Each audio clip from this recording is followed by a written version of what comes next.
स्थगित को शांति का वचन। भाई भगत सिंह के द्वारा दिसंबर 14। देखो, मैंने तुम्हें शत्रु की सारी सामर्थ्य पर अधिकार दिया है। लूका सुसमाचार 10 अध्याय का 19 पद। शत्रु से लड़ने के लिए दृढ़ विश्वास एक महान आत्मिक हथियार है। हमें प्रार्थना में दृढ़ विश्वास की आवश्यकता है। सच है, शैतान हमारे विश्वास को कमजोर करने के लिए अंदर आता है, जैसा कि वह पतरस के साथ करना चाहता था। फिर प्रभु ने कहा, हे समोन, देख, शैतान तुझे चाहता है कि तुझे गेहूं की नाई फटके, परंतु मैंने तेरे लिए प्रार्थना की कि तेरा विश्वास जाता ना रहे, और जब तू फिरे तो अपने भाइयों को स्थिर करना। लूका सुसमाचार 22 अध्याय का 31 और 32 पद। प्रभु यीशु मसीह ने शैतान के हमले को पहले से जानते हुए परमेश्वर के जन के विश्वास को दृढ़ करने के लिए एक शक्तिशाली हथियार का उपयोग किया। यदि हमारे पास दृढ़ विश्वास नहीं है तो हम प्रार्थना में चाहे कितने ही शब्दों का प्रयोग करें, वे किसी काम के नहीं हैं। हमारे विश्वास को कमजोर करके शत्रु हमारे जीवन को बंजर बना देता है। इसलिए हमें विश्वास से प्रार्थना करनी चाहिए, हे प्रभु, मेरे विश्वास को दृढ़ कर और सक्रिय कर। हमें परमेश्वर पर विश्वास होना चाहिए, जैसा कि हम मरकुस 11 अध्याय और उसका 12 पद में पढ़ते हैं। ईश्वर पर विश्वास रखो। इसका अर्थ है कि प्रभु यीशु मसीह का हम में रहना हमें दृढ़ विश्वास देता है।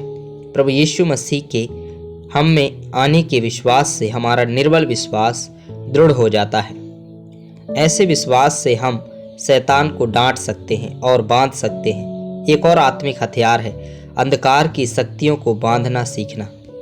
जब शत्रु हम पर आक्रमण करता है तो हमें उसके हथियार को जानना चाहिए, वरना हम यह नहीं कह सकते कि हमला शैतान की ओर से है या नहीं। कुछ हमले इंसानों के होते हैं और कुछ शैतान के। हमें शत्रु के आक्रमण की समझ और ज्ञान होनी चाहिए, तभी हम उसका सामना कर सकते हैं और अंधकार की शक्तियों को बांध सकते हैं। इसके लिए विश्वास और एकता की आवश्यकता है। फिर मैं तुमसे कहता हूँ कि यदि तुम में से कोई पृथ्वी पर किसी बात के लिए जिससे वे मांगे एक मन के हों, तो वह मेरे पिता की ओर से जो स्वर्ग में है पूरी होगी।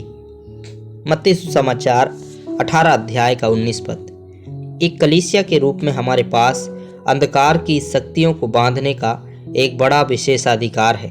बहुत कम सभाएं परमेश्वर के सेवक और विश्वासी इसका उपयोग करते हैं। कुछ जादू की तरह शब्दों को दोहराते रहते हैं।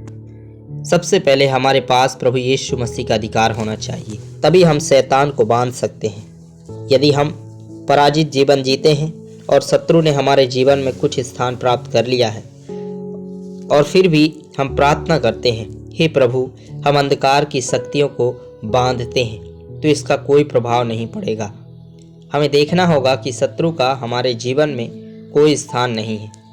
तभी एक मन के होकर हम अंधकार की शक्तियों को बांध सकते हैं। एक बार हम में से कुछ लोग सुसमाचार में प्रचार करने गए। जब हमने सेवकाई आरंभ की तो हमने पाया कि हमारा गला खराब हो गया था। कुछ मिनटों के बाद सभी का गला बैठ गया। अचानक हमें लगा कि यह शत्रु का हमला है। हम वापस आए और पूरी रात प्रार्थना में बिताई।